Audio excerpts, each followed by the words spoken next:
16th of May, 1839. The unflinching African sun has continued to plague our expedition, making it impossible to dig until dusk. How Professor Herbert managed to find the location in these vast plains of nothingness remains a mystery to me. When I asked him about the tomb again, he told me about the legend of Tin Hanan, the mother of us all. An interesting story in its own right, but I can't help feeling there's more. Later that evening, we uncovered a passage beneath the dunes leading to a sand-covered stone structure.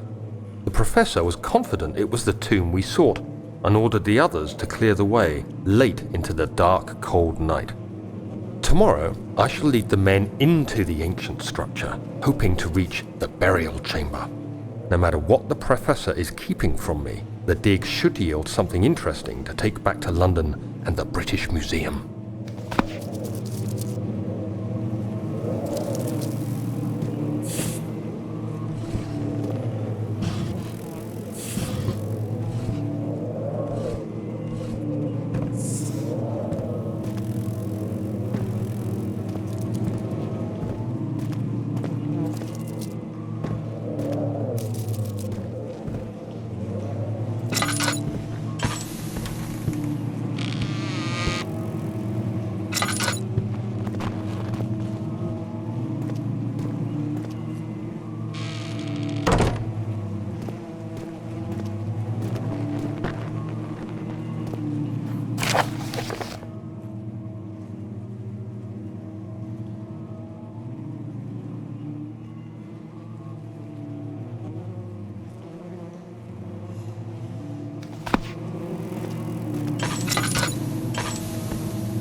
"17th of May, 1839. My hands tremble as I write. I feel a need to document my tribulation, for I fear that my memory will fail me if I linger. Today, I took some men and ventured into the dark, ancient passage we uncovered. Our torches burned faintly in the murky air as we slowly made our way underground. The men were superstitious and fearful. They argued loudly, and I felt their strange language getting to me. I mustered my strength and yelled at them to continue down the slopes and broken steps. The crudely carved passage confused me. It looked much older than the 4th century structure we had expected. The twisting path emerged into a great antechamber. The walls were lined with statues unlike any I'd ever seen. Despite their unearthly quality, I felt a strange familiarity toward them, which haunts me still. At the far end of the chamber, a great slab of stone sealed off whatever lay ahead. I gave the order to raise it, and as I pushed through the narrow space, the heavy stone suddenly dropped, sealing me inside. I was trapped.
Castle is old and hasn't been tended to for centuries.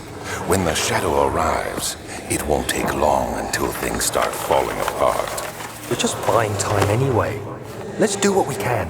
There isn't much to be done about the wars. We should reinforce weak structures.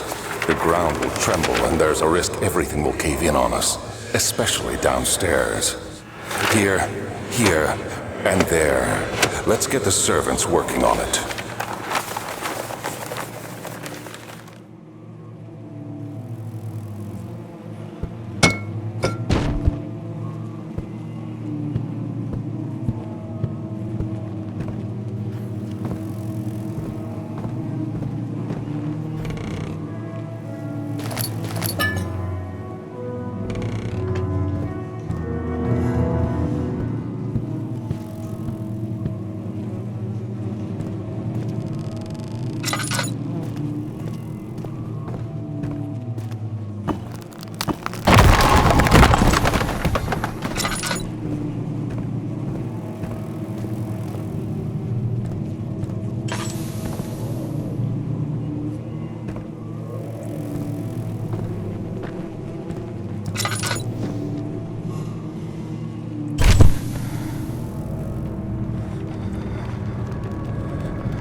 May 1839. After pounding the unforgiving stone wall for what seemed like an eternity, I realized it was hopeless. I was trapped. I fell to the ground, gasping for air, trying to focus. That's when I saw a faint blue shimmer. My weakened body was heavy to carry, but I managed to push myself toward the enchanting light.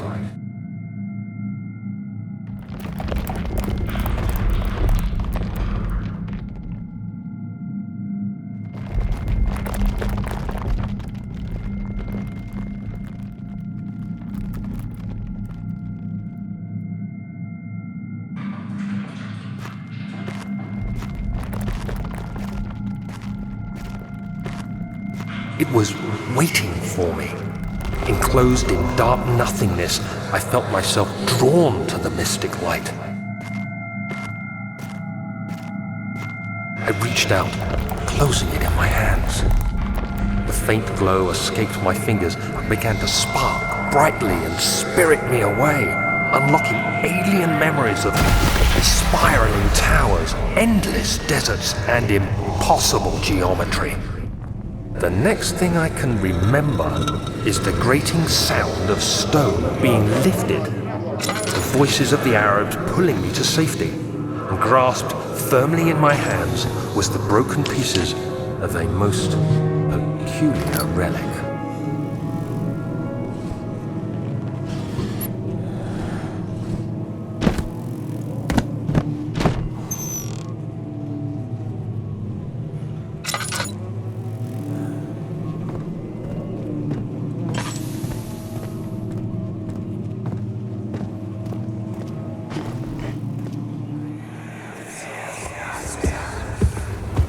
You have to be swift when you activate the first one.